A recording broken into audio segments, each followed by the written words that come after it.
એ પહેલા થોડાક ડાઉટ આવ્યા છે, સોલ્વ કરાવી દઉં હું. ડાઉટ જે આવ્યા છે એ આપણે સોલ્વ કરી નાખીએ.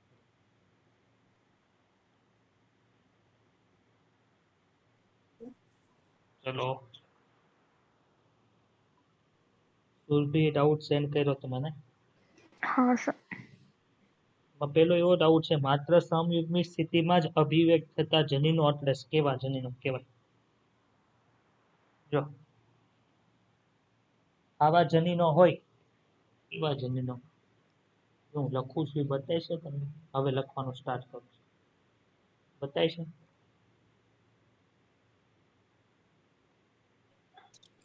હા સર. હા સર.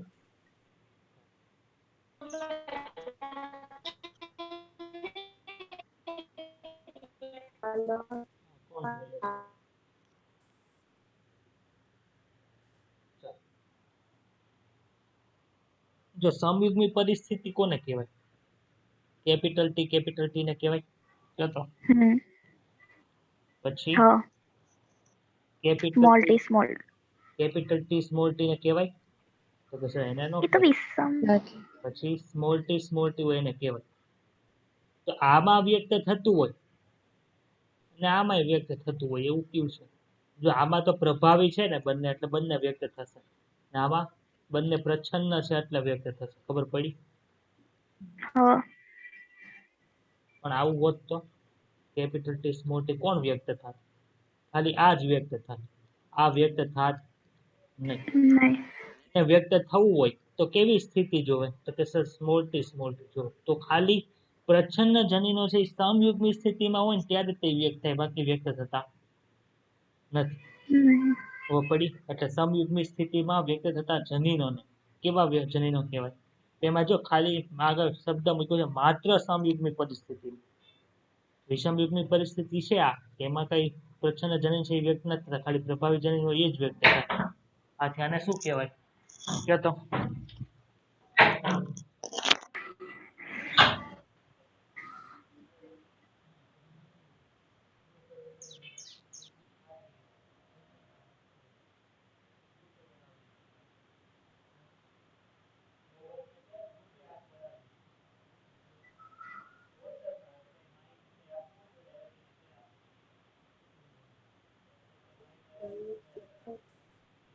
સર અવાજ આવે છે?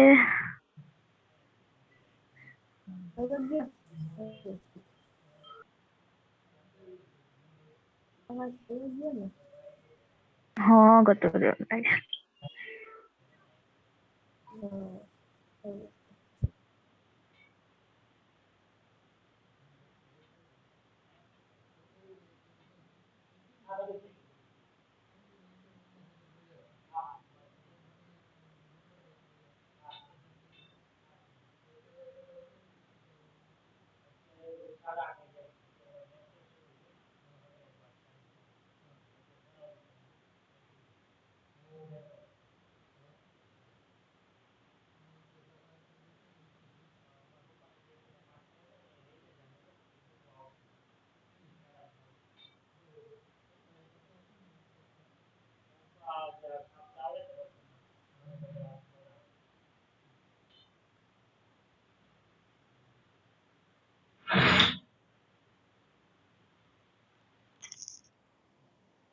ચાલો અવાજ આવે છે?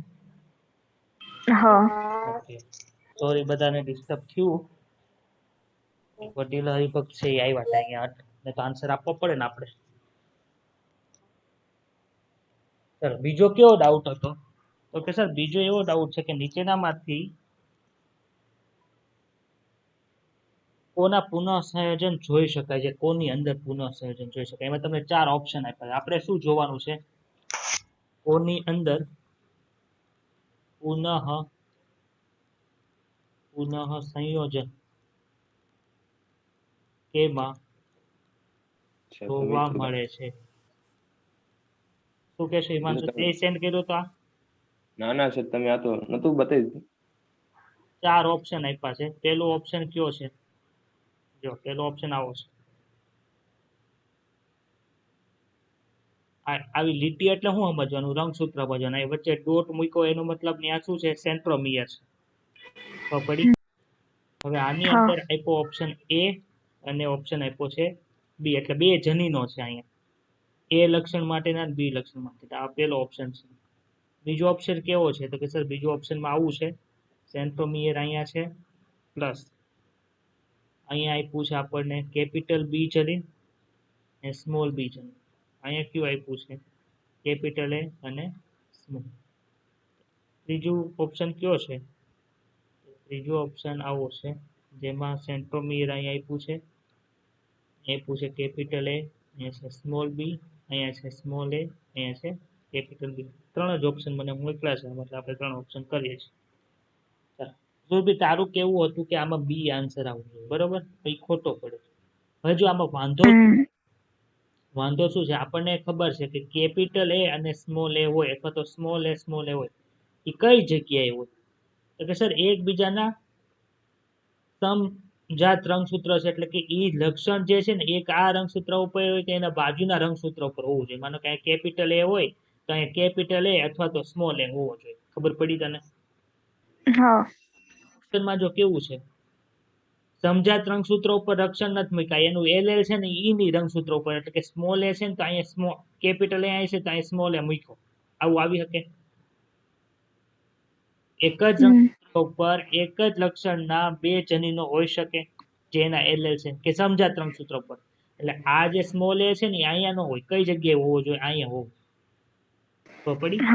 એટલે આ વિધાન કેવું છે? આ ઓપ્શન ખોટો છે. હવે અહીંયા જો અહીંયા કેમ પુનઃ સંયોજન કીધું? અહીંયા જો બંને જે પ્રચ્છન્ન છે એક બાજુ છે, બંને પ્રભાવી એક બાજુ છે. આમાં કેવું થયું? એક પ્રભાવી એક પ્રચ્છન્ન એક પ્રભાવી. તો પુનઃ સંયોજન થયું એવું થઈ શકે કે ન થઈ શકે? પડી? એટલે ઓપ્શન સી આવે. બધાને ક્લિયર થાય છે એટલું? કઈ ડાઉટ છે? ના. ચાલો હવે ગયા લેક્ચર ની અંદર આપણે શું ભણ્યા હતા? સર હજી બોલ. સર આપણે ખબર છે કે સૌથી મોટી ડીએનએ ની કડી ક્યાં જોવા મળે? ડીએનએ ની કડી બેક્ટેરિયામાં. બેક્ટેરિયા તો સર કડી શું કામ કીધું છે ખબર?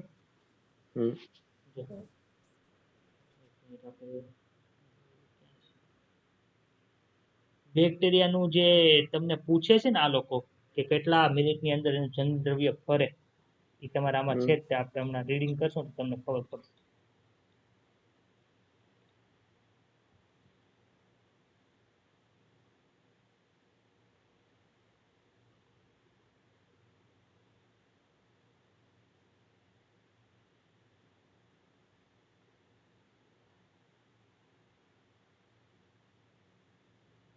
જો બેક્ટેરિયાનું જે ડીએનએ, આપણું ડીએનએ આપણે ખોલીએ તો કેવું જોવા મળે? માનો કે આ રંગસૂત્ર લીધું, આ રંગસૂત્ર આપણે લઈએ આખું આવી રીતે, વચ્ચે સેન્ટ્રોમિયર હોય, એને ખોલીએ તો કેવું મળે? તો કે સર એને આપણે ખોલીએ ને તો આવું ખુલ્લું ડીએનએ આપણને જોવા મળે. તો પડી? આપણું ડીએનએ કેવું હોય? આમ સીધું હોય. પરંતુ જે બેક્ટેરિયા હોય એને બેક્ટેરિયાની અંદર આપણને જે જનીન દ્રવ્ય જોવા મળે છે અહીંયા, આ જે જનીન દ્રવ્ય હોય એને આપણે શું કહેતા હતા? શું નામ આપતા હતા? કોને યાદ છે? પ્લાઝમિડ. ઈ પ્લાઝમિડ છે, ઈ તો જે રંગસૂત્ર હોય એની સિવાયનું રંગસૂત્ર હતું. પ્લાઝમિડ જે હતું ને એ તો અહીંયા હતું. આપણે પ્લાઝમિડ ની નહીં, મુખ્ય જે ડીએનએ હતું એને શું કહેતા? ન્યુક્લિયોઇડ કહેતા હતા. હવે ઈ ન્યુક્લિયોઇડ ને તમે આવું ગૂંચળું છે એમાંથી ખોલો ને એ તમને કેવું બતાય? એ તમને આવું બતાય.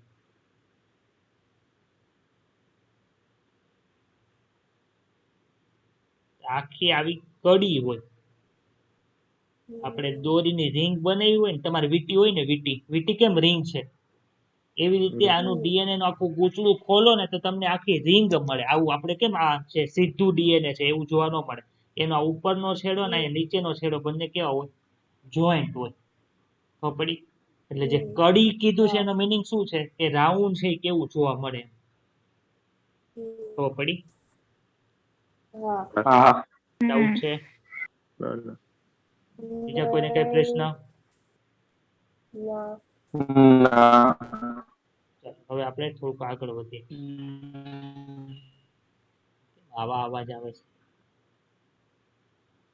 મારો અવાજ તો ચોટતો નથી ને તુષાર?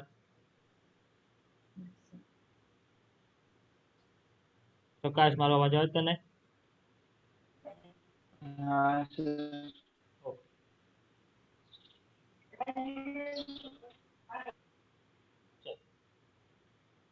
હવે ઈ કોલાઈ ની અંદર બાય ડાયરેક્શનલ રેપ્લિકેશન થાય. આપણે જોયું હતું, જો લાસ્ટ લેક્ચરમાં આપણે શું ભણ્યા હતા, તો કે સર લાસ્ટ લેક્ચરની અંદર આપણે એવું જોયું હતું કે ડીએનએ આખું હોય ને એમાં બે ડીએનએ પોલિમરેઝ છે. જો આ એક પોલિમરેઝ છે ને અહીંયા બીજો પોલિમરેઝ છે, એટલે ઈ એક આમ જાય, ત્યાંથી આમ ફરતો ફરતો અહીંયા આવશે, એક આમ જાય, અહીંથી ફરતો ફરતો આમ આવશે, એટલે બંને જોઈન્ટ થઈ જાય. ખબર પડી? એટલે આખું ડીએનએ બની જાય. એને લીધે આપણને શું થયું? ડીએનએ બનવાની જે સ્પીડ હતી એ 1 સેકન્ડમાં એક ડીએનએ પોલિમરેઝ બે બેઝ પેર છે એ બનાવી નાખે. પણ આપણે અહીંયા જોયું ત્યારે શું થતું હતું? 1 સેકન્ડની અંદર 4259 બેઝ પેર છે એ 1 સેકન્ડમાં એડ થતા. એનો મિનિંગ શું થયો? તો કે સર એક સાથે બે ડીએનએ પોલિમરેઝ 3 છે એ ડીએનએ નું નિર્માણ કરતા હતા. એક આ બાજુ જાય, એક આ બાજુ જાય.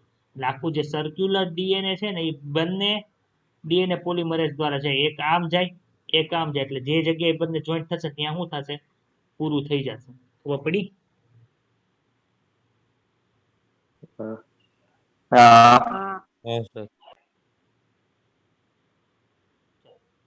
જ્યારે હ્યુમનમાં યુનિડાયરેક્શનલ રેપ્લિકેશન જોવા મળે. ભાઈ યુનિડાયરેક્શનલ રેપ્લિકેશન એટલે ઈ કોલાઈમાં કેવું ડીએનએ જોવા મળે? તો કે સર ઈ કોલાઈ ડીએનએ ખોલો તો તમને આખું આવું સર્ક્યુલર જોવા મળે. એક ડીએનએ પોલિમરેઝ આમ છે, એક ડીએનએ પોલિમરેઝ આમ છે, એટલે આ બે અહીંયા છે ભેગા થઈ જશે, એટલે આખું ડીએનએ બની જાય. તો આપણે એવું થાય, આપણું ડીએનએ કેવું હોય? તો કે સર આપણું ડીએનએ જે છે ને એ આવું.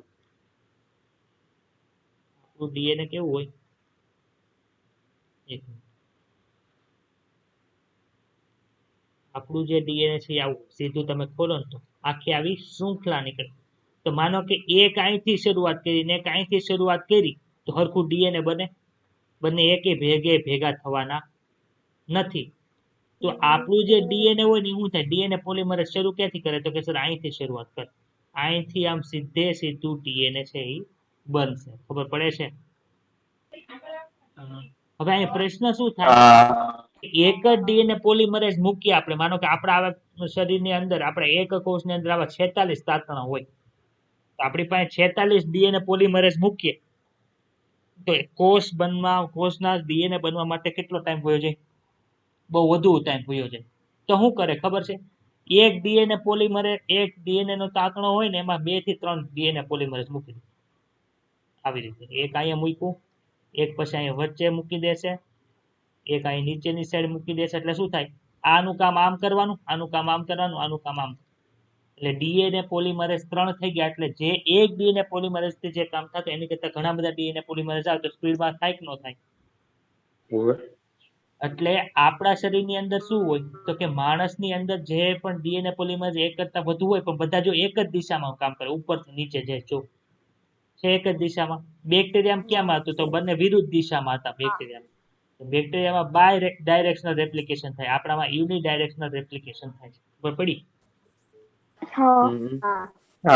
સર હવે આ રેપ્લિકેશન હું ગમે ત્યાંથી ગમે ત્યાં શરૂ થઈ જાય કે એવું કંઈક સ્પેશિયલ પોઈન્ટ હોય, આપણે રેસ કરવાની હોય તો હું ગમે ત્યાંથી દોડતો દોડતો માણસ ઘૂસી જાય ટ્રેકમાં કે મારે રેસમાં જવું છે, હાલો હાલો હું ગયો જાઉં, એવું થાય? એવું ન થાય. તો ક્યાંથી થાય? સ્ટાર્ટ પોઈન્ટ હોય ત્યાંથી શરૂ થાય ને એન્ડ પોઈન્ટ હોય ત્યાં પૂરું થાય. તો ડીએનએ માં જે જગ્યાએ ડીએનએ પોલિમરેઝ જોડાઈને રેપ્લિકેશનની શરૂઆત કરે એને શું કહેવાય? ઓરી કહેવાય. ORI. ORI એટલે શું? ઓરિજિન ઓફ રેપ્લિકેશન કહેવાય. આપણે 11મું ચેપ્ટર ભણશું ત્યારે આવશે. ORI ની અંદર શું હોય? હવે આપણને ખબર છે કે આપણે શું કરવાનું છે? જ્યારે ડીએનએ ની રેપ્લિકેશનની શરૂઆત કરશું ત્યારે આની વચ્ચે જે હાઇડ્રોજન બંધ હોય તોડવાના આવે. તોડવાના આવે કે ન આવે? હાઇડ્રોજન બંધ હોય, 2 હોય. જ્યારે G અને C વચ્ચે કેટલા હાઇડ્રોજન બંધ હોય? 3 બંધ હોય. કોને તોડવું હેલું પડે? AT ને કે GC ને? શું કામે? તો કે સર ત્યાં 2 જ બનશે, અહીંયા 2 જ બનશે એટલે તોડવાનું હેલું પડે. તો ડીએનએ પોલિમરેઝને જ્યારે જોડવાનું હોય ત્યારે ડીએનએ ગાયરેઝ, ડીએનએ હેલિકેઝ ને એવું આવતું હતું. યાદ છે? આપણે ગયા લેક્ચરમાં ભણ્યા હતા.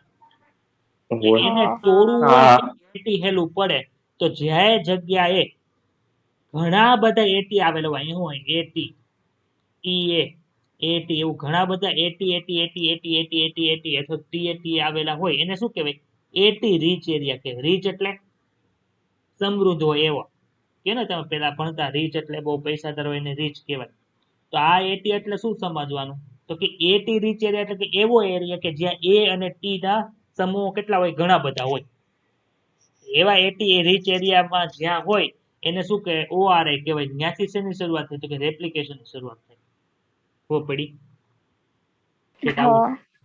હા હવે આપણને ખબર છે કે આની અંદર શું થશે તો કે સર આની અંદર ડીએનએ બને એટલે ન્યુક્લિયોટાઇડ આપણે એડ કરવાના હોય ન્યુક્લિયોટાઇડ બે પ્રકારના હોય રિબોઝ ન્યુક્લિયોટાઇડ હોય અને ડીઓક્સી રિબો ન્યુક્લિયોટાઇડ હોય તો આપણે ડીએનએ બનાવે તો કેના એડ કરવાના હોય ડીઓક્સીરિબોન ન્યુક્લિયોટાઇડ ફોસ્ફેટ ને એડ કરવાના હોય હવે જે આ ડીઓક્સી રિબો ન્યુક્લિયોટાઇડ અંદર એડ થાય છે એના બે કાર્ય છે જો અહીં લખ્યા બે કાર્ય ક્યાં ક્યાં એક તો પ્રક્રિયાર્થી તરીકે હવે આપણે બનાવવાનું છે તો આપણે પ્રક્રિયાર્થી તરીકે ઉપયોગમાં લેવાય છે કે નહીં તમારે એમોનિયા બનાવે તો N2 ને H2 જોડો તો એમોનિયા બને હેબર વિધિ એમાં પ્રક્રિયાર્થી કોણ કહેવાય નાઇટ્રોજન ને હાઇડ્રોજન કહેવાય કે ન કહેવાય હોય એમાં આપણે ડીએનએ બનાવવું છે તો ડીઓક્સી રિબો ન્યુક્લિયોટાઇડ આપણે એડ કરીશું તો એની અંદર શું થશે પ્રક્રિયાર્થી થયા કે ન થયા હોય અચ્છા પેલું ખબર પડી કે આ પ્રક્રિયાર્થી તરીકે કામ કરે છે ઈ. હા બીજું શું કામ કરે છે તો કે સર બહુલીકરણ માટે ઉર્જા પૂરી પાડે ઉર્જા એટલે આપણને એટીપી યાદ આવે આવે કે ન આવે એટીપી શું છે એડિનોસાઇન ટ્રાયોસ ફોસ્ફેટ એડિનોસાઇન તો તમને યાદ છે શું છે એડિનોસાઇન પ્યુરિન એડેનિન છે એ પ્યુરિન બેઝ છે તો એડેનિન સાથે આપણે પેન્ટો શર્કરા જોડી દઈએ તો શું થાય ન્યુક્લિયોસાઇડ હા હવે એની સાથે એક ફોસ્ફેટ જોડાયેલો હોય તો શું કહેવાય ન્યુક્લિયોટાઇડ કહેવાય અહીંયા કેટલા ફોસ્ફેટ જોડાયેલા છે 3 ફોસ્ફેટ જોડાયેલા છે એટલે આપણે એને એટીપી કહીએ છીએ ખબર પડી હા હા પ્રકાશ સંશ્લેષણમાં બનાવતા હતા પછી જે ઈ જ એટીપી આ છે એની સાથે આપણે એડેનિન નાઇટ્રોજન બેઝ એની જગ્યાએ ગ્વાનિન મૂકી દઈએ સાઇટોસિન મૂકી દઈએ થાઇમિન મૂકી શકીએ તો આ બની જાય કે ન બની જાય જીટીપી આ જીટીપી આવ્યું તો યાદ છે એક જગ્યાએ હોય હા 13માં છે ખબર પડી 14માં હા 14માં હા એવી રીતે સીટીપી અને ટીટીપી એ પણ બધા શું છે આપણે ન્યુક્લિયોટાઇડ છે એટલે ઈ જો એટીપી માં ફોસ્ફેટ બંને અંદર ઉર્જા સંગ્રહ થતી હોય તો જીટીપી માં થાય કે ન થાય સીટીપી માં થાય કે ન થાય ટીટીપી માં થાય કે ન થાય તો બધાની અંદર શું થાય ઉર્જા સંગ્રહ થાય છે એ ઉર્જાનો ઉપયોગ ક્યાં થાય તો કે સર એ ઉર્જાનો ઉપયોગ આ બહુલીકરણ એટલે કે ડીએનએ ના નિર્માણની જે પ્રક્રિયા છે એમાં ઉર્જા જોવે એમાં એનો ઉપયોગ થાય છે ક્લિયર થયું આ સર તમારો હા. અવાજ થોડો બધાને કટ થાય છે મારો અવાજ હા થોડો કપાય છે વચ્ચે વચ્ચે એક મિનિટ હું છે ને વાઈફાઈ નું ડોંગલ છે ને બહાર મૂકી આવો એક મિનિટ સરપ્રાઈઝ બધા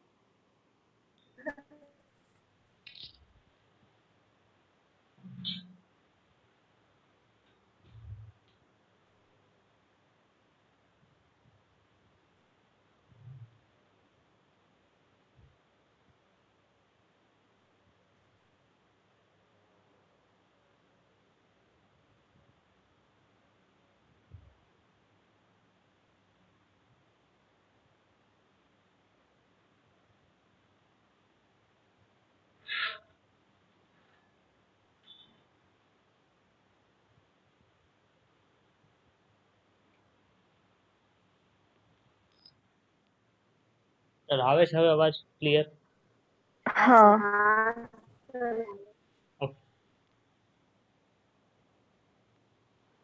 ચલો આમાં કોઈને કઈ ડાઉટ ના હવે આગળ હવે આપણે એવું કીધું હતું કે આપણે ડીએનએ બનાવીએ શું થાય માનો કે આ ડીએનએ છે તેમાંથી બંને શૃંખલા છે અલગ પડે ઈ શૃંખલા અલગ પડશે એમાંથી શું હશે તો કે સર એમાં એક નવી શૃંખલા છે ને એક જૂની શૃંખલા છે આવું હતું હા ટેમ્પલેટ ને શૃંખલા છે અને એક જે જૂની શૃંખલા છે એને શું કહેવાય સેમી કન્ઝર્વેટિવ નેચર કહેવાય અથવા તો અર્ધ રૂઢિગત સિદ્ધાંત કહેવાય છે. એ કઈ હું ઘરેથી જ નથી લાવ્યો. તો એ બધું સાબિત કોએ કર્યું એ આપણે તે પ્રયોગ જોવાનો છે. તો આ સેમી કન્ઝર્વેટિવ નેચરથી જે ડીએનએ નો છે એવું ખાલી કીધું કોઈ, માનો કે હું તો અત્યારે ખાલી કવ જ છું, એમાં હું પહેલા કીધું તું કોઈ, તો કે વોટસન અને ક્રિક નામના વૈજ્ઞાનિક હતા ને એને એવું વોટસન કીધું કે આ રીતે થાય છે. અને પ્રાયોગિક પ્રમાણ છે કોઈ કે આપ્યું. સર હા સર તો સર કપાય સર હવે. હા સર કપાય છે. વચ્ચે વચ્ચે બહુ ચોંટે છે.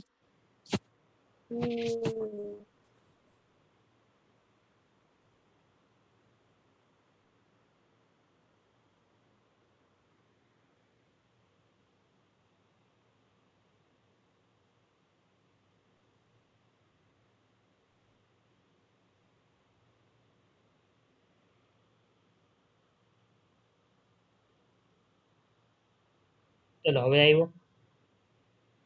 હા જે આજે શું થશે કે બધું વાઈફાઈ નું સેટિંગ છે ને ગોઠવવું પડશે, ક્યાં મૂકે તો સારું આવે છે, ક્યાં મૂકે તો નથી આવતી, ચેક કરવું પડશે. એટલે આજે ટ્રાયલ અને બેસ એટલે આપણે બહુ વધારે ભણાવવાના નથી, ટેન્શન ન લેતા, બરોબર. આજે એમાં ઝાકળ છે ને બહુ છે, અને એમાં હું બીજી એક વસ્તુ એ છે કે આ જે મંદિર છે એની બાજુમાં જ એરપોર્ટ છે, 1 કિલોમીટર દૂર નથી એરપોર્ટ ને અહીંયા. સારું છે અત્યારે વિમાન ઉડતા નથી, બહુ એનો અવાજ આવે. ચાલો, પ્રાયોગિક પ્રમાણ છે કોઈ આપ્યા કે આવું થાય એવું કોઈ કીધું, તો કે સર એવું છે ને બે વૈજ્ઞાનિકે કીધું, જેને નામ શું છે, મેલ્યુ મેસેલ્સન અને ફ્રેન્કલિન સ્ટાર નામના વૈજ્ઞાનિકે સાબિત કર્યું હતું. ક્યારે સાબિત કર્યું હતું ભાઈ? તો કે 1958 ની અંદર સાબિત કર્યું હતું. કેની ઉપર પ્રયોગ કર્યા હતા? તો કે સૌપ્રથમ ઇકોલાઈમાં પ્રયોગ કર્યા હતા, ત્યાર પછી વનસ્પતિ અને પ્રાણીની અંદર પ્રયોગ કર્યા. માનો કે આપણે એ પ્રયોગ કર્યાથી બધા પ્રયોગ કરવા હોય તો કઈ કઈ વસ્તુ જોવે? એક તો બેક્ટેરિયા જોવે. બેક્ટેરિયા ક્યાં? સ્ટ્રેપ્ટોકોકસ જોવે કે પછી લેક્ટોબેસિલસ જોવે કે ઈ કોલાઈ જોવે? તો યાદ રાખજો, ઈ કોલાઈ બેક્ટેરિયાની અંદર પ્રયોગ કર્યા હતા. ખબર પડી? હા હવે એને શું કર્યું? તો કે એ સંવર્ધન માધ્યમ, આપણે સંવર્ધન માધ્યમ ખબર છે ને, આવું ફ્લાસ્ક લીધો તો એની અંદર બેક્ટેરિયાને ઉછેર્યા હતા, અને એ બેક્ટેરિયાને ઉછેરવા માટે જે વસ્તુ આપણે લીધી હોય અહીંયા, એને પોષક માધ્યમ જે આપ્યું હોય એને શું કહેવાય? સંવર્ધન માધ્યમ તરીકે ઓળખવામાં આવે. ખબર પડી બધાને? તો એ સંવર્ધન માધ્યમની અંદર શું લીધું? તો કે N14 અને N15. N14 તો નોર્મલ હોય, N14 છે N જેનો પરમાણુ ક્રમાંક હોય જે કેવો હોય? એકદમ નોર્મલ હોય. ને જ્યારે N15 છે એ કેવો છે? રેડિયો રેડિયોએક્ટિવ નથી, ભારે છે. અરે ભારે. રાખજો, પૂછી દેશે આવું. જ્યારે આપણે હર્ષી અને ચેઝ નો પ્રયોગ જોયો હતો ને ત્યારે આપણે ભારે ને હલકું જોયું હતું, અરે સોરી રેડિયોએક્ટિવ અને રેડિયોએક્ટિવ વગરના ફોસ્ફરસ ને સલ્ફર જોયા હતા. ત્યારે આમાં જે સમસ્થાનિક છે એ કેવો છે? ભારે સમસ્થાનિક છે. બંને રેડિયોએક્ટિવ નથી. જો ચોકડીમાં ખબર પડી. હા અને ત્રીજું જે લીધેલું શું છે? સીઝિયમ ક્લોરાઇડ નું સેન્ટ્રીફ્યુગેશન લીધેલું છે. સેન્ટ્રીફ્યુગેશન મશીન આવે, આપણે જે ઓલું કીધું તું કસનળી મૂકવાનું હોય એ. પ્રયોગની અંદર શું કર્યું? તો કે જે બેક્ટેરિયા હતા ને એને આપણે કોની અંદર ઉછેર્યા હતા? તો કે સર આપણે એને NH4Cl ની અંદર ઉછેર્યા, પણ એ NH4Cl કેવું હતું? તો કે સર 15 વાળું હતું. એટલે એની અંદર જેટલા પણ બેક્ટેરિયા છે એનું જે ડીએનએ હશે એની અંદર કયો N હશે? કયો તો મને. N15 વાળું N15 વાળા નાઇટ્રોજન બેઝ હશે કે નહીં હોય? કયો તો. તો બધા ડીએનએ જે બન્યા એ કેવા હશે? N15 વાળા હશે. ખબર પડી કે ન ખબર પડી? એટલે માનો કે તમે અત્યારે પ્રયોગ કરવાની શરૂઆત કરીને જે બેક્ટેરિયા ઉપાડ્યો, હજી ટાઈમ કેટલો થયો છે? 0 મિનિટનો ટાઈમ થયો છે. તો ત્યારે જે ડીએનએ હોય કેવું હોય? આવું હેવી હશે, કે N15 વાળું ડીએનએ હશે. હવે શું કર્યું? બેક્ટેરિયાને નવું ડીએનએ બનાવવું હોય તો 18 મિનિટ થાય. કેટલી મિનિટ થાય? આવું પૂછ્યું તો તમને ટેસ્ટમાં. 18 મિનિટ થાય. પણ અહીંયા 20 મિનિટ લખી, જો તો 20 મિનિટ શું કામ લખી?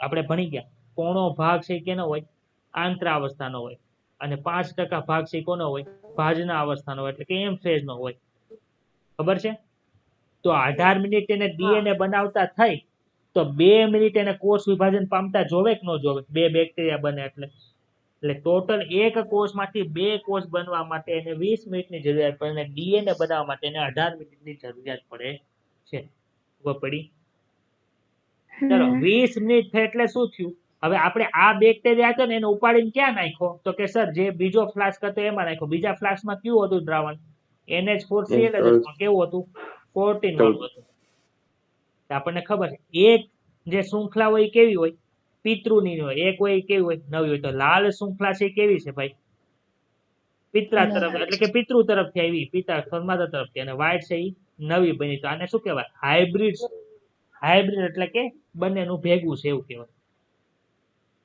હવે પાછા આપણે આમાંથી ડીએનએ બનાવવાના છે તો આ પણ એક જૂનું છે આ પણ જૂનું છે આ પણ જૂનું છે ને આ પણ જૂનું છે એટલે 4 જૂની છે ને 4 નવી શૃંખલા બને જો 4 શૃંખલા અહીંયા છે એમાંથી કેટલી લાલ છે જો તો 2 એ છે એ જો 2 અહીંયા રહી 2 વ્હાઇટ છે એ 2 વ્હાઇટ અહીંયા રહી બધામાં બનશે એ નવું બનશે NH4Cl 14 વાળું બનશે એટલે જો અહીં 1 2 3 અને 4 ભાઈ ખબર પડી હવે ગમે ત્યાં જાશે લાલ શૃંખલા તો 2 જ છે એટલે એ 2 જ રહે બાકી બધી કેવી બને નવી શૃંખલા બને N40 તો તમને આમાં પ્રશ્ન એવા પૂછશે કે 0 મિનિટે હેવી શૃંખલાનું પ્રમાણ કેટલું છે જો તો હેવી શૃંખલાનું પ્રમાણ કેટલું છે 1 100% 1 છે એટલે 100% થાય કે ન થાય હા હા પૂછે 20 મિનિટે હેવી શૃંખલાનું પ્રમાણ કેટલું છે 50% 50%. હેવી શૃંખલા ક્યાં છે આ તો હાઇબ્રિડ છે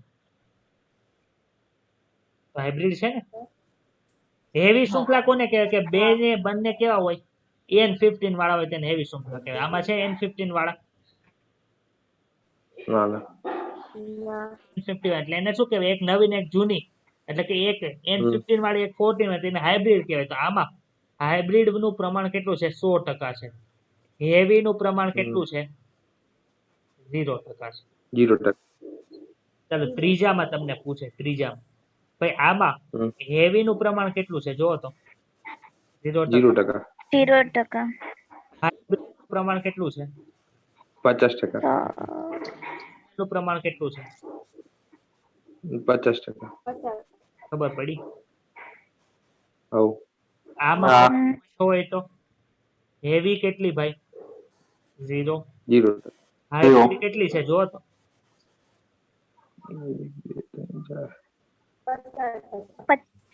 ના ના 50% તો જ થાય 25. 25% નોર્મલ કેટલા છે 75 ખબર પડી પૂછશે કઈ આમાં તો તમને એમ પૂછે કે તમે બેક્ટેરિયાનું સંવર્ધન કેમાં કર્યું છે N15 વાળામાં કર્યું છે હવે એને તમે N14 વાળા પોષક દ્રવ્યની અંદર નાખો છો તમે 40 મિનિટ પછી અવલોકન કરો છો તો તમને કેટલા ટકા હાઇબ્રિડ ડીએનએ મળશે તો ડાયરેક્ટ ખબર પડે 40 મિનિટ એટલે 50% યાદ રહેશે છે કઈ અઘરું ના કરવી પડશે આની પ્રેક્ટિસ કરવી પડે જો અઘરું પેપર નીકળે તો આમાંથી પ્રશ્ન કાઢ સર અવાજ બહુ કપાય છે હા સર સાચી વાત સમજાતું નહીં અમુક વસ્તુ પછી ક્લિયર આવે છે મારો અવાજ કેમ કપાય છે સર કપાય છે પાછું ટ્રાય એરર કરી આવું 1 મિનિટ ઉભા રહો. નહીં કદાચ સંભળાય. ધુમ્મસને લીધે હોઈ શકે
ચલો આવ્યું હા હા આવે છે હા સર ઓકે. તો હવે આની છેલ્લો પ્રશ્ન હા છેલ્લો હવે પ્રશ્ન તમને ફરી પ્રશ્ન બોલો. એવો પૂછ્યો હોય કે તમે N15 વાળું જે માધ્યમ છે એમાં ઇકો લઈને નાખ્યું છે હવે તમે એને ઉપાડીને N14 વાળા માધ્યમમાં નાખો છો બોલો અવાજ આવે છે કે કટ થાય છે થોડો થોડો કપાય છે. કટ થાય છે થાય છે. ઈ અત્યારે બહુ જ ધુમ્મસ છે અહીંયા એટલે એવું થતું હશે સર હવે આવે છે. હવે આવે છે. તમારો તો એકદમ ક્લિયર આવે છે તમારો તો એકદમ ક્લિયર આવે છે સર હવે તમારો પણ ક્લિયર જ આવે છે. ઓકે ચાલો હેવી તમને એવો પ્રશ્ન પૂછ્યો કે એક ફ્લાસ્ક લીધો એમાં NH4Cl નાખ્યો પણ એમાં N છે એ 15 છે હવે એમાંથી તમે બેક્ટેરિયાને ઉપાડીને N14 વાળા માધ્યમની અંદર નાખો છો અને 40 મિનિટ પછી તમે અવલોકન કરો છો એની અંદર જે DNA હોય ને એન જેટલા બધા બેક્ટેરિયા હોય એ બધાના બેક્ટેરિયાને ઉપાડીને DNA નું અવલોકન કરો છો તો તમને કેટલી સંતતિ એટલે કે કેટલા બેક્ટેરિયાની અંદર તમને હાઇબ્રિડ છે એ DNA જોવા મળશે ખબર પડી જાય 40 મિનિટ એટલે 50% 50%. હા થઈ ગઈ એ છે હા હા સર ઓલી બે સંતતિ તો છે એમને એમ રહેશે ને તો સર ગમે તેટલી મિનિટ થતો હતી શું હા સર ઓલી પાછળની સંતતિ સર હે હા N40 N50 વાળી એ તો સર ભાઈ એમને એમ જ રહેશે ને બે ને બે જ રહેશે ને નો ખાલી N40 વાળી વધતી જ જાય N14 વાળી વધતી જાય ઓલી તો વારસામાં આવતી જ જાય એ પોતે બેક્ટેરિયા નથી એ નવા બેક્ટેરિયા જ છે જો હા ધારો કે સર પૂછે જો કે આપણને અહીંયા એક બેક્ટેરિયા છે 0 મિનિટે કેટલા બેક્ટેરિયા છે એક એક હા 20 મિનિટે કેટલા બેક્ટેરિયા થઈ ગયા બે બેક્ટેરિયા થઈ ગયા એ બે પાસે હાઇબ્રિડ થઈ ગયું 40 મિનિટે કેટલા બેક્ટેરિયા થઈ ગયા ચાર બેક્ટેરિયા થઈ ગયા એમાંથી બે પાસે હાઇબ્રિડ છે બે પાસે નવું છે એમાંથી 80 મિનિટ થાય એટલે 8 બેક્ટેરિયા થઈ ગયા એમાંથી બે પાસે હાઇબ્રિડ છે 6 પાસે કેવું છે નવું છે એટલે હાઇબ્રિડ છે ને એ વારસામાં આવતું જ જાય એટલે જ તમારા વારસાની અંદર તમારે કોકને ડાયાબિટીસ હોય એટલે જ તે વારસામાં આવેલું આવે છે એટલે અમુકને થાય છે ને અમુકને નથી થતું એટલે સર હું એવું કહેવા માંગુ કે એ તો સર હાઇબ્રિડ તો એમને એમ જ રહેશે ને હવે હા હાઇબ્રિડ બે ના બે રહેશે જ હા એના બદલે ને હવે ના બધું કેમ કે ઈ તો વારસામાં કોકને તો જાય ને બધી સંતતિમાં કોકને તો જશે હા એમ તો જો અહીંયા કર્યું છે NH4Cl ને આપણે ક્યાંથી ક્યાં ઉપાડ્યા NH4Cl 15 વાળો છે એમાંથી ઉપાડીને NH4Cl 14 માં નાખ્યું યારે 0 મિનિટે હેવી પ્રમાણ કેટલું હતું ભાઈ 100% 100%. તે 0 હતું લાઇટ વેટ એટલે કે હલકું છે એ પણ 0 હતું 20 મિનિટે હાઇબ્રિડ છે 100% થઈ ગયું લાઇટ ત્યારે નહોતું ને હેવી નહોતું 40 મિનિટે 50% છે હાઇબ્રિડ છે 50% લાઇટ છે તો આ ચાર્ટ ખબર પડે છે તમને હા આમાં ડાઉટ છે કાંઈ ના ના આ ખાસ યાદ રાખવું પણ આપણે જો કેમાંથી કેમાં નાખ્યા હતા 15 માંથી 14 માં નાખ્યા હતા તો આમાં ઊંધું કરે તો કેવું થાય માનો કે કોકે 14 માંથી 15 માં નાખ્યું તો 0 મિનિટે 100% લાઇટ વેટ વાળા હોય આ આખું છે ને બદલી જાય આ આખું છે કેવું થઈ જાય બદલી જાય લાઇટ નું છે એ હેવી માં વહી જાય ને હેવી નું છે એ લાઇટ માં વહી જાય ઈ જો બહુ પર કાઢવું હોય ને તો એવા પ્રશ્ન પૂછે આપણે તો 360 લાવવાના છે તો આપણને ખબર હોવી જોઈએ ને કેવું કેવું એનસીઆરટી માંથી પૂછે છે હા એટલું ક્લિયર થયું બધાને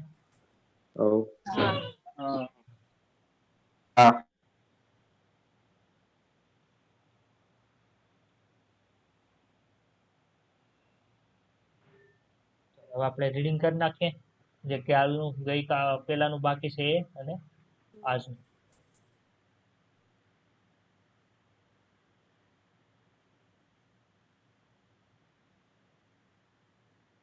તો પતી ગયું હતું ને આપણે જનન દ્રવ્યના ગુણધર્મો એ પણ જોયું તો આપણે ડિઓક્સી રિબોઝ શર્કરા વાળું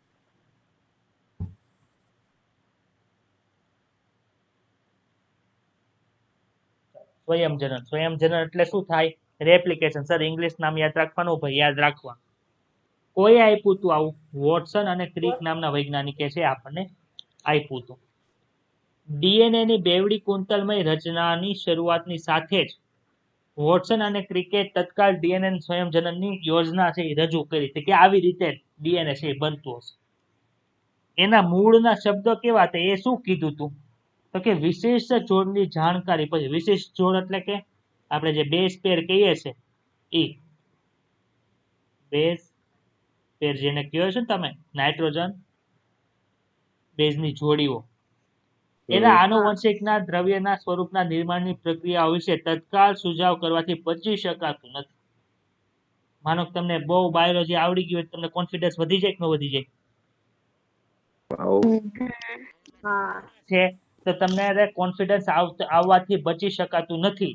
એમ આ લોકોને આનુવંશિક દ્રવ્યના નવા સ્વરૂપના નિર્માણની પ્રક્રિયા વિશે તત્કાળ સુઝાવ આપવાથી બચી શકાતું નથી. શું કામ? તેને ખબર પડી ગઈ કે આમાં બેઝ પેર છે એટલે આ હશે તેની સામે બીજું આવશે.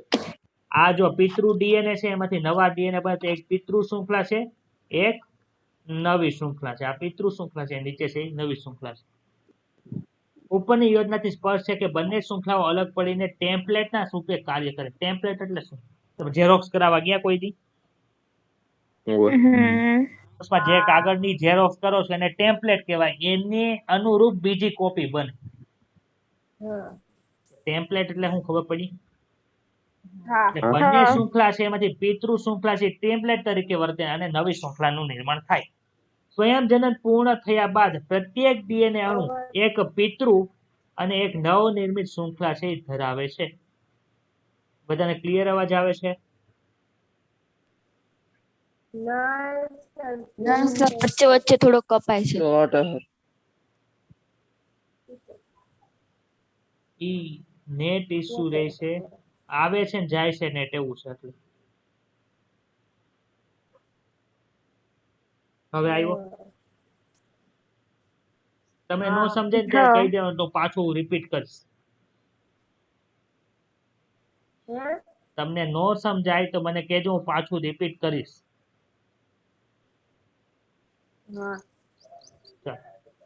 અહીંયા સુધી ક્લિયર સમજાણું?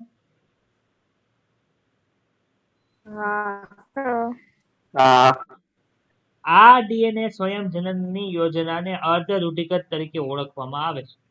પ્રાયોગિક પ્રમાણ શું આપ્યું હતું ભાઈ? તો કે હવે એ સાબિત થઈ ચૂક્યું છે કે ડીએનએ અર્ધ રૂઢિગત રીતે સ્વયંજનન પામે છે. તેના સૌપ્રથમ જાણકારી ઈ કોલાઈ ઉપરથી મેળવી હતી અને પછી ઉચ્ચ સજીવો જેમ કે વનસ્પતિ અને મનુષ્યના કોષોમાં પણ એને જાણકારી આપણે લીધી. કોઈએ કર્યા હતા? તો કે મેલ્યુ મેસેલ્સન અને ફ્રેન્કલિન સ્ટાલ નામના વૈજ્ઞાનિકે 1958 માં કર્યા હતા. યાદ રાખજો 1958. ઈસવીસન યાદ રાખવાની છે ને? તેઓએ ઈ કોલાઈના એવા સંવર્ધન માધ્યમમાં ઉછેર કર્યો જેમાં NH4Cl છે એમાં N15 છે નાઇટ્રોજનનો ભારે સમસ્થાનિક છે. તે ઘણી બધી પેઢીઓ સુધી માત્ર નાઇટ્રોજનના સ્ત્રોત તરીકે વર્તે છે. એના પરિણામ સ્વરૂપે શું થયું ભાઈ? તો કે નવનિર્મિત જે ડીએનએ બન્યું એમાં N15 વાળા માધ્યમમાં એમાં જેટલા પણ ઇકોલાઈ બેક્ટેરિયા હતા એમાં N15 છે એ આવી ગયું. આ ભારે ડીએનએ અણુઓને સેન્ટ્રીફ્યુગેશનની મદદથી સામાન્ય ડીએનએ થી સીઝિયમ ક્લોરાઇડ સેન્ટ્રીફ્યુગેશનની મદદથી અલગ કરી શકાય છે. આપણે જોયું તો ટેસ્ટ ટ્યુબની અંદર ભારે હોય એ નીચે રહી જાય, હલકું હોય એ ઉપર રહે. યાદ છે? સેન્ટ્રીફ્યુગેશનની મદદથી 40 મિનિટ પછી પ્રયોગ કરો તો આપણને ખબર છે એમાં હાઇબ્રિડ હશે અને લાઇટ પણ હશે. અલગ કેમ કરવા? તો કે બધા ઓલા હતા એમાં શું નાખી દેવાનું? તો કે સર એમાં સેલ્યુલેઝ નાખી દેવાનું હતું કોષ દિવાલ તૂટી જાય. આરએનએસ નાખી દેવાનું એટલે આરએનએ દૂર થઈ ગયા. પ્રોટીએઝ નાખી દો એટલે પ્રોટીન દૂર થઈ ગયા. બાકી શું વધ્યું? ડીએનએ રહ્યું. એ બધું ડીએનએ જેટલું હતું એ બધું ડીએનએ બધા બેક્ટેરિયા કેમ નાખી દીધું? ટેસ્ટ ટ્યુબમાં નાખી. હવે હું કર્યું તો કે સીઝિયમ ક્લોરાઇડ જે સેન્ટ્રીફ્યુગેશન મશીન છે એને આપણે શરૂ કર્યું એટલે જે હેવી ડીએનએ હોય હેઠે આવી ગયા. લાઇટ ડીએનએ છે ક્યાં વયા ગયા? ઉપરની બાજુ હોય. ખબર પડી જાય? ડાઉટ છે? ધ્યાન રાખો કે N15 છે રેડિયો એક્ટિવ સમસ્થાનિક નથી. તે N14 માંથી ફક્ત ઘનત્વના પ્રમાણથી અલગ કરી શકાય છે. આપણને ખબર છે ન્યુટ્રોનની સંખ્યા વધી ગઈ હોય તે કેવું હોય? ભારે સંશ્લેષણ ભારે. કહેવાય. તેના પછી કોષોને એવા સંવર્ધન માધ્યમમાં સ્થાનાંતરિત કરવામાં આવે છે કે જેમાં સામાન્ય NH4Cl હતું તથા કોષ વિભાજનના વિવિધ સમયના અંતરાલે નમૂના લીધા પછી DNA ને અલગ કરવાથી જોવા મળ્યું કે તે હંમેશા બેવડી કુંતલમય શૃંખલાના સ્વરૂપે જોવા મળે છે. બેવડી કુંતલમય શૃંખલા એટલે આ અને બેવડી કુંતલમય શૃંખલા કહેવાય. DNA ના ઘનત્વના માપન માટે વિવિધ નમૂનાઓને સ્વતંત્ર રૂપે સીઝિયમ ક્લોરાઇડની સાંદ્રતા પર અલગ કરવામાં આવ્યા હતા. શું તમે કેન્દ્ર ત્યાગી બળ વિશે જાણકારી ધરાવો છો? ખબર પડી તમને કેન્દ્ર ત્યાગી બળ એટલે શું થાય? હા. અને વિચારી શકો છો કે શા માટે અણુ કે જે વધુ દ્રવ્યમાન અથવા તો ઘનતા ધરાવ હોય ઝડપી અવસાદન પામે? અવસાદન પામવું એટલે અહીં નીચે જમા થાય ને એને અવસાદન કહેવાય. તો જે ભારે અણુ ધરાવતા હશે એની ઉપર સેન્ટ્રીફ્યુગેશન બળ વધુ લાગે, કેન્દ્ર ત્યાગી બળ વધુ લાગે એટલે એ ઝડપથી હેઠે બેસી જાય. ક્લિયર? હવ. હા.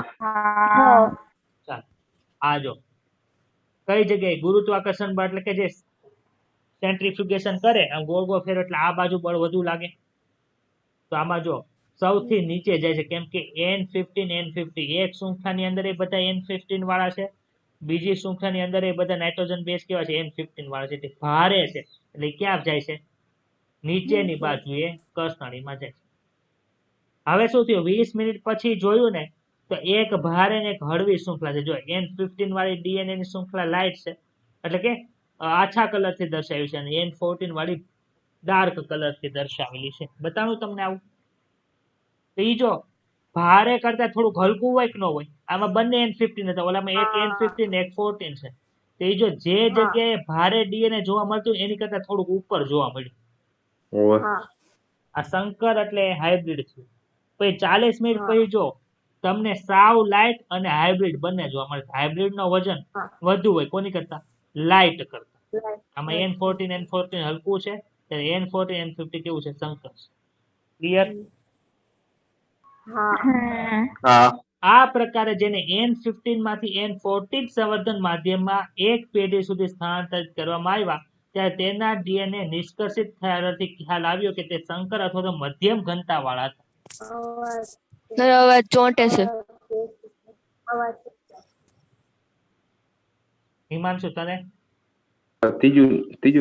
ત્રીજાથી ચોટી ગયું.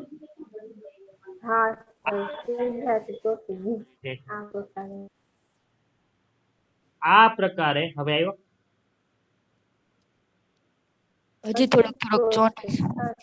ક્લિયર આવે ને ત્યારે કહેજો hello hello hello mic check, hello mic check, hello hello hello. હા હવે આવ્યો. આ પ્રકારે જેને N15 માંથી N14 સંવર્ધન માધ્યમમાં એક પેઢી સુધી સ્થાનાંતરિત કરવામાં આવ્યા તો એના DNA જે હતું ને એને તમે બહાર કાઢ્યું ત્યારે ખબર પડી કે આ DNA નું વજન સાવ હલકોય નથી ને સાવ ભારે નથી, મધ્યમ કક્ષાનું વજન છે. ચોટી ગયો. સર બહુ ચોટે છે.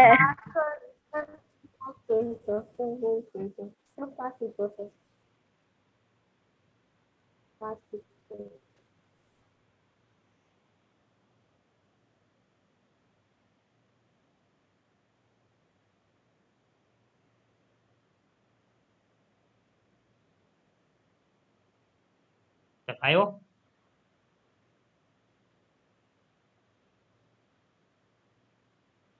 Recording in progress. આવ્યો અવાજ હવે? હા. હવે આવે છે.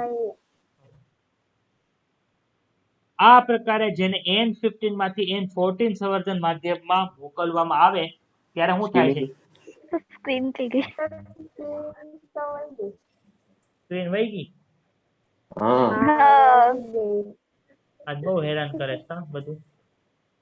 સાચી વાત છે.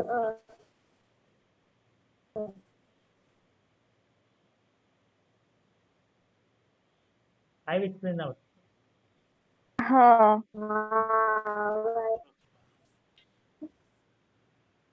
એટલે આ પરથી હું ખ્યાલ આવ્યો કે જે પેલી પેઢી 1 હતી એટલે કે F1 સંતતિ જે હતી એમાં શું થયું હતું કે સર F1 સંતતિની અંદર છે આપણને એવા મળ્યા જે DNA છે એ વચ્ચેનું વજન ધરાવતું.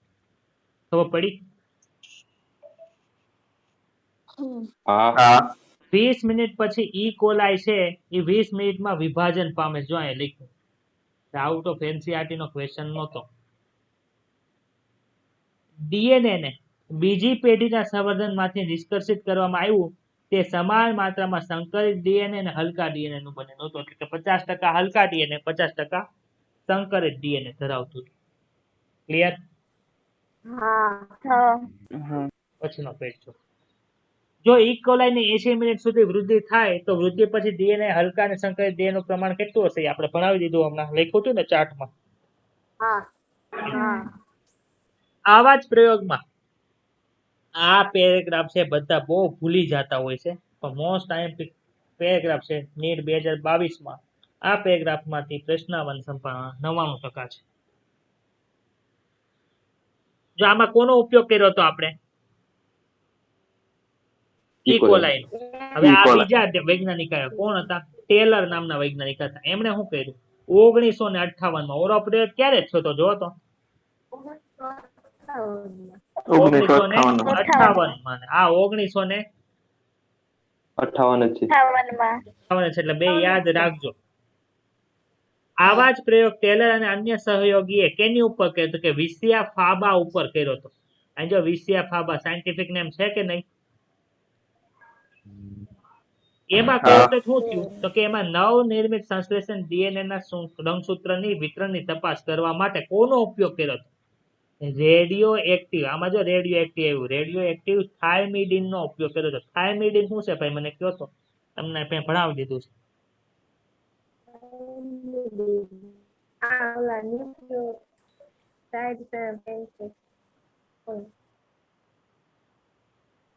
ન્યુક્લિયોટાઇડ.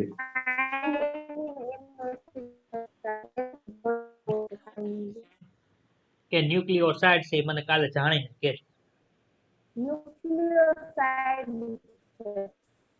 બરોબર.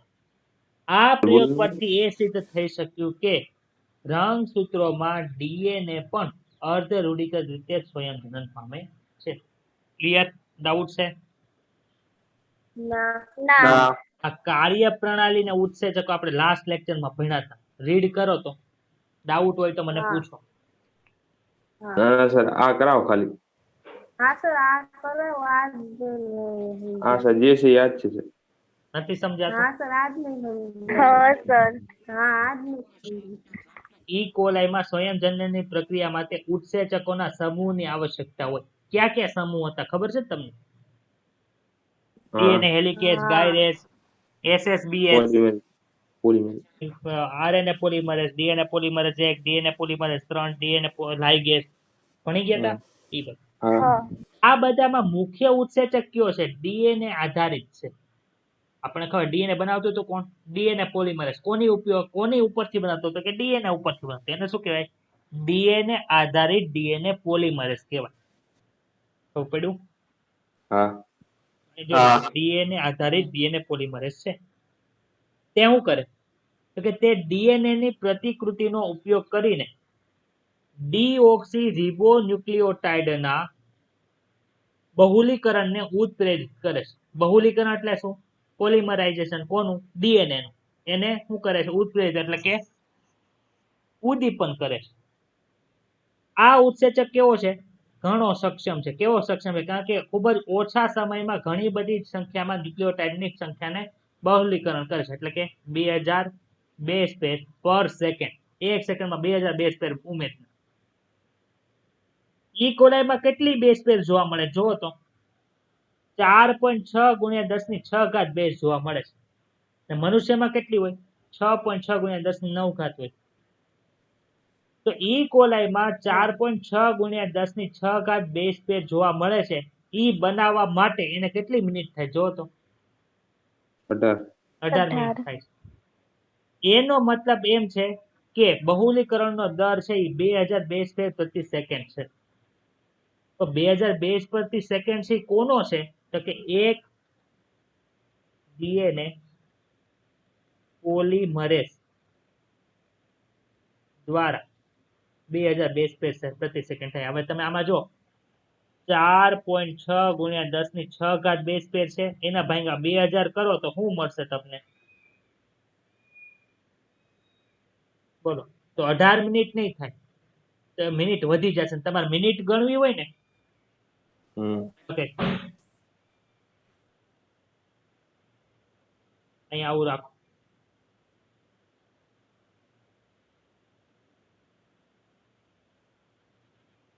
અઢાર મિનિટમાં એડ થતા ન્યુક્લિયોટાઇડની સંખ્યા કેટલી છે? 4.6 ગુણ્યા 10 ની 6 ઘાત છે બેઝ પેર. તો 1 મિનિટમાં અથવા તો કેટલા મળે? તો 1 મિનિટમાં ગણો તો જો 4.6 ગુણ્યા 10 ની 6 ઘાત બેઝ પેર છેદમાં 18 મિનિટ છે. પણ આને આપણે સેકન્ડમાં કરવું તો આને ગુણ્યા 60 કરી નાખાય કે ન કરી નખાય? તો કેટલા આવશે? 2000 નહીં આવે. કેટલા આવશે? 4000 પ્લસ સમથિંગ આવશે. આપણે ઓલામાં લખાયું હતું નોટ્સમાં. 4226 કહે છે કે 2000 બેઝ પેર થયા, તો અહીંયા 4000 શું કામ આવ્યા? એનો મતલબ શું થયો કે એક આરે શું થાય છે? તો કે સર બે ડીએનએ પોલિમરેઝ છે કામ કરે છે. તો 4000 ની સ્પીડ આવી જાય ને, એક કામ કરે ને એક કામ કરે. 1 સેકન્ડ ની અંદર 4000 બેઝ પેર બને છે. પણ એક ડીએનએ પોલિમરેઝ દ્વારા કેટલાનું એડ થાય? 2000. ખબર પડી? હા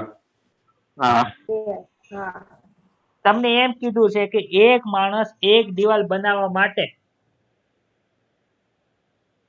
કેટલી મિનિટનો, એટલે એક રૂમ બનાવવા માટે છે 18 મિનિટનો ઉપયોગ થાય છે, અને એક માણસ છે એ 1 મિનિટમાં અડધી દિવાલ બનાવી શકે છે. એવો પ્રશ્ન પૂછ્યો છે. એનો મતલબ શું? 1 મિનિટની અંદર આખી દિવાલ તો બની ગઈ ને એક માણસ દ્વારા અડધો રૂમ જ બને છે. તો એનો મતલબ શું? બે માણસ ત્યાં હોવા જોવે. ખબર પડે છે કે ઉપરથી વયું ગયું બધું? ખબર પડે છે. પાછું સમજાવું? ના એટલે અહીંયા 2000 બેઝ પેર પ્રતિ સેકન્ડ છે. કેટલા ડીએનએ પોલિમરેઝ ની વાત થઈ છે? એક પોલિમરેઝ ની વાત થઈ.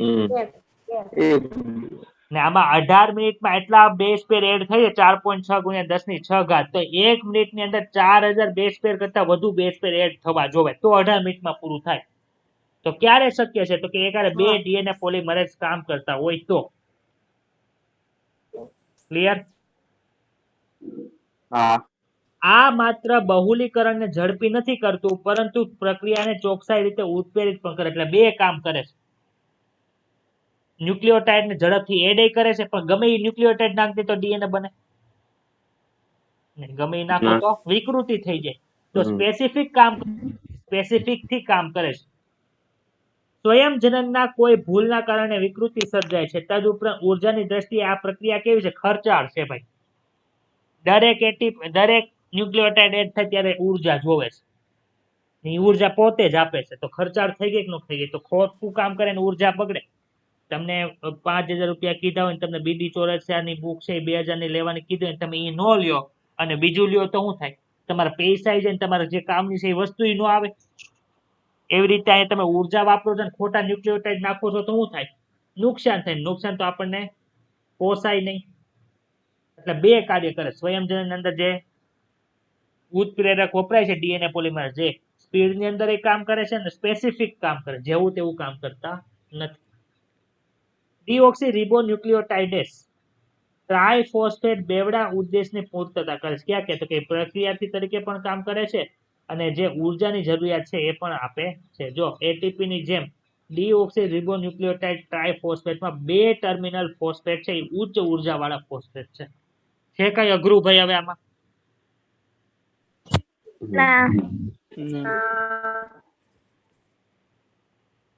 પેરેગ્રાફ સમજાણો?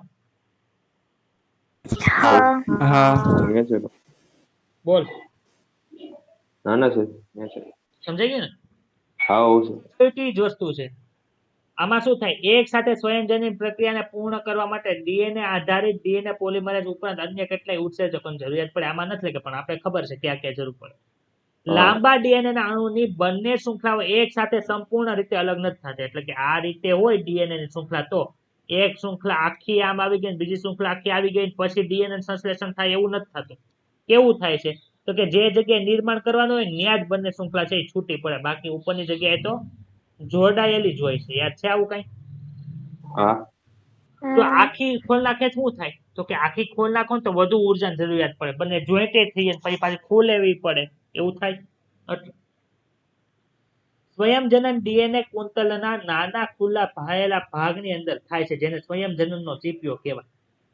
હવે ડીએનએ પોલિમરેઝ જ્યાં જોડાયેલું હતું જે ચીપિયા જેવું બતાતું એને શું કહેવાય? સ્વયંજનન ચીપિયો. આમાં આકૃતિ આપેલી છે. ડીએનએ આધારિત ડીએનએ પોલિમરેઝ એક જ દિશાની અંદર શું કરે છે તો કે ડીએનએ નું સંશ્લેષણ કરે. ને એ દિશા કઈ છે ભાઈ? જો તો 5 થી 3 5 to 3 3. 5 to 3 5 dash to 3 dash ની દિશાની અંદર સંશ્લેષણ થાય. સ્વયંજનન ચીપિયાના સ્થાને કેટલીક વધારાની સમસ્યા પેદા થાય છે. કઈ થાય? તો કે ફળ સ્વરૂપે એક 3 dash થી 5 dash છેડાવાળી ટેમ્પલેટ શૃંખલા છે એમાં સ્વયંજનન તો સતત થાય. જો આ રીતે બનાવો છો તો અહીંયા 3 dash થી 5 dash, અહીંયા 5 dash થી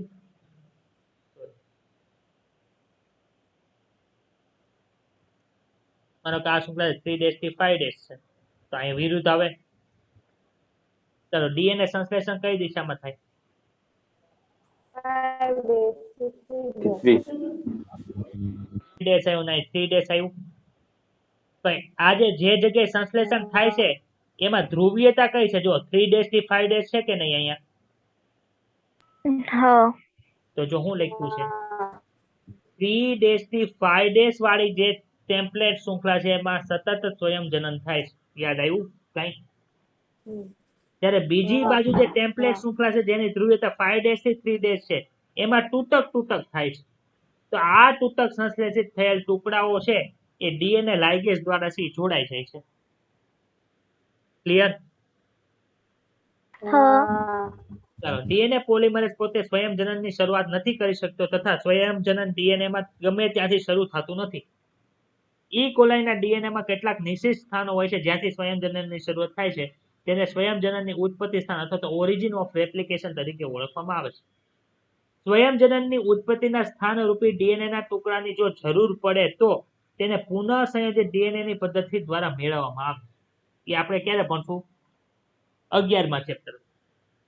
એમાં વાહકની જરૂરિયાત પડે છે. આ માટે સ્વયંજનનની શરૂઆત માટે આવશ્યક ડીએનએ ખંડોની પ્રાપ્તિ જો જરૂર હોય તો પુનઃસંયોજિત ડીએનએની પદ્ધતિ દ્વારા મેળવાય છે. આ એક પેરેગ્રાફ છે મને યાદ કરાવજો. 11મા ચેપ્ટરમાં હું ભણાવું. આમાં ઓરિજિન ઓફ રેપ્લિકેશન જે સ્થાન છે એ શું છે તો કે સર એટી રીચ એરિયા છે કે જ્યાં એટી અથવા તો ટીએટીએ હોય તોડવામાં હેલું પડે. ક્લિયર? વળી સ્વયંજનનની બધી જ વિગતો સમજી શકાય છે નહીં. સુકોષ કેન્દ્રીયમાં ડીએનએ નું સ્વયંજન કોષના એસ ચક્ર દરમિયાન થાય છે. ડીએનએ નું સ્વયંજન અને કોષ વિભાજન ચક્ર મોટા ભાગે અનુબદ્ધ હોય છે. પેલા સ્વયંજન થાય પછી કોષ વિભાજન, પાછું સ્વયંજન થાય પછી કોષ વિભાજન થાય, સ્વયંજન થાય કોષ વિભાજન. એવું કેવું હોય? અનુબદ્ધ હોય છે.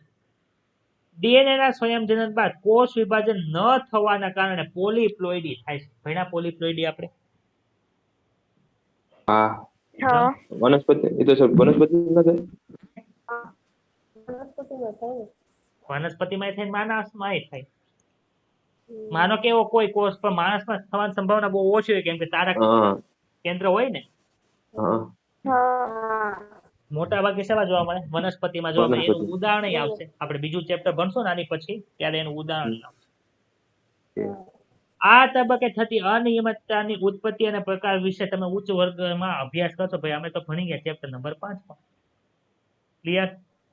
જો આ સ્વયંજનન ચીપિયો અહીં લખ્યો છે 3 dash થી 5 dash ની જે શૃંખલા છે 3 dash થી 5 dash ની જે શૃંખલા છે 3 dash થી 5 dash શૃંખલા કઈ છે ભાઈ? જો તો આ 3 dash થી 5 dash ની શૃંખલા એમાં સતત સ્વયંજનન થયું એટલે એને સતત સંશ્લેષણ કહેવાય.